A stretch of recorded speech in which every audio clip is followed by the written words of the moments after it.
that are important to their platform, the preservation of liberty, respect for the Bill of Rights, smaller government, tax reform, aren't they?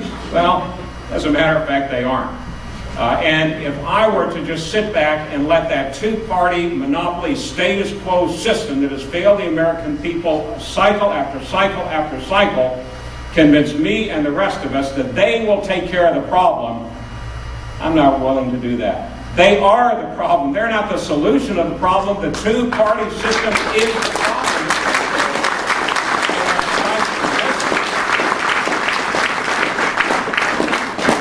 It has stifled risk, it has stifled our economy, it has stifled our families, it has stifled our education system, it has stifled our national defense, and if we continue to rely on that sorry system, then shame on us. So I have looked at that political landscape, as all of us have. I'm not alone in this, certainly, and decided that I cannot remain neutral and will be very much, in whatever capacity I can, very much a part of that system. And the vehicle that I've chosen through which to do that right now, and this time for right now, is the Exploratory Committee. And to see over the course of the next several days and couple of weeks, if in fact there are sufficient numbers, as I think there are, of Americans out there, Republican, Democrat, Independent, Libertarian-leaning, folks that might never have heard the Libertarian Party platform or message before, but who understand liberty. They know in their heart, in their gut, even if they have not sat down and looked at our platform, they know what we stand for because it's what America was founded on and stood for. So these issues, these fundamental issues are not, what are those issues? Let's talk for just a minute about a few of those issues. I swear, every one of the issues, every one of the serious problems that is confronting America comes back to one phrase. I've parsed these, I've looked at them, I've analyzed them for years, trying to figure out new ways to characterize the problems. You can't do it. Sooner or later, if you follow back the problems that face America, the overtaxation, the overregulation, the foreign policy that is bogging us down to the tune of $350 million a day over in Iraq, it all comes back to one thing: smaller government. Big government is the problem, smaller government is the solution, yet none of the three, and last I counted, I think there were three of the wannabes on the two major parties, none of them have talked about these issues, are talking about these issues, and rest assured, none of them will talk about these issues, other than if they are really forced to do so, just in a very cursory fashion, just to sort of address the issue and then move on to something else. The reason they will not address these issues, the reason that they have not addressed these issues, is because both of those major parties are parties of big government. They have a vested interest in not going beyond just talking about smaller government. They have a vested interest in not practicing what they preach. That's how they remain in power. That's how they maintain their monopoly. They buy the votes of the American people. They get the American people to buy into that system. Oh, here's a check back from the government. Remember who gave that to you? Well, government creates the problem. They provide the so-called solutions to get out of it. Those create further problems. That gives them the opportunity to come in and say, oh, we're going to solve that problem, and it just goes on and on and on in that never-ending cycle.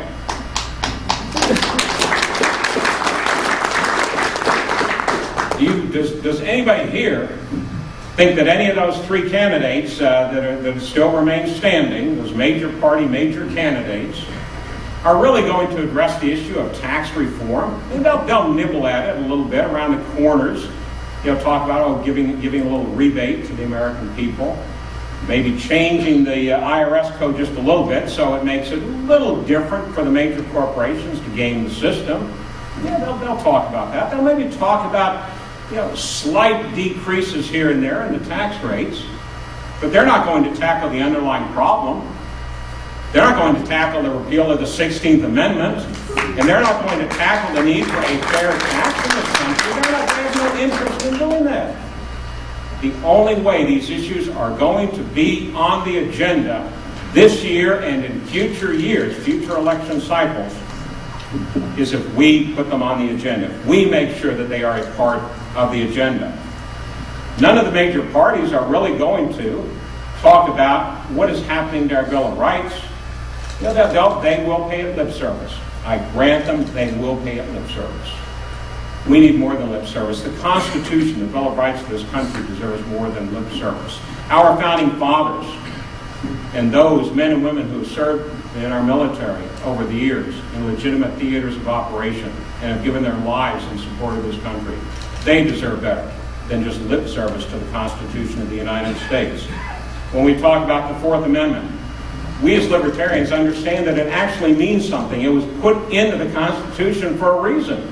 And that is to require that before the government invades our privacy as citizens of this land, they have to have a good reason for doing so. And a reason that is articulated to a judge to make sure that they have met their burden. I just read in a memo the other day from the Department of Justice that the Fourth Amendment doesn't apply if there's domestic military operations. It raises the interesting question, what is an administration doing talking about domestic military operations in the first place? You know, what about posse comitatus? Oh, that's probably another one like the Geneva Convention, just sort of quaint and outdated. Well, the notion that our military has no business whatsoever engaging in domestic operations needs to once again be reminded to the American people. And in so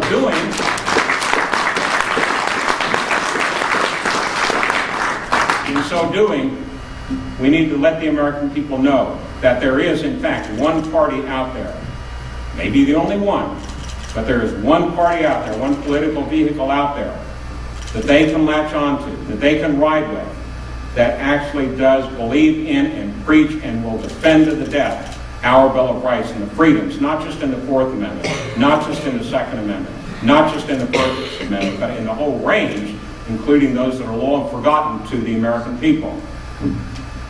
We recognize, for example, also, unique, I think, among the political parties in this country, that if we go down the road, urged on us by so many in Washington and state houses across the country of a real ID, which is a code word for a national identification card, then we will be surrendering what little tiny bit of anonymity we might ever hope to have. We will be surrendering any little bit of control that we might have or any assurance that we might still maintain that the whole range of personal information, and we have no idea at this point, friends, what information will be going into those databases mandated by the Real ID program. But we do know that there will be a lot of our personal data going into those databases. We will be surrendering if we allow the government to buy us into that program. That we will be surrendering whatever little tiny assurance that we have that our identity would not be stolen. We will have no control whatsoever. All of these issues, whether we're talking about fundamental concerns with the Bill of Rights, the fundamental tax system, the 16th Amendment, the nanny state, here again, the Republican Party, they might talk about the nanny state, talk about, maybe pulling it back just a little bit. Well, I take the Steve Forbes approach when it comes to the nanny state. You all remember when Steve ran for president a few years ago, he talked about the IRS. And he said, you can't sit down with a handshake and get along with the IRS. He said, what you got to do with the IRS, you got to shoot it, you got to stab it, you got to drive a stake through its heart, you got to decapitate it, you got to burn it and scatter the ashes to the four corners of the world, and then maybe we can address tax reform in this country.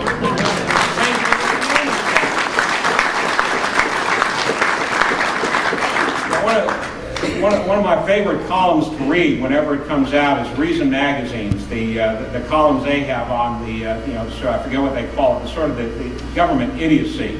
How far down the road state, local, and federal government is going to criminalize this, that, or the other thing. We cannot afford to just sort of nibble at the corners of the nanny state. We have to get rid of it. But none of the major parties will really address these issues. The only party that has the capacity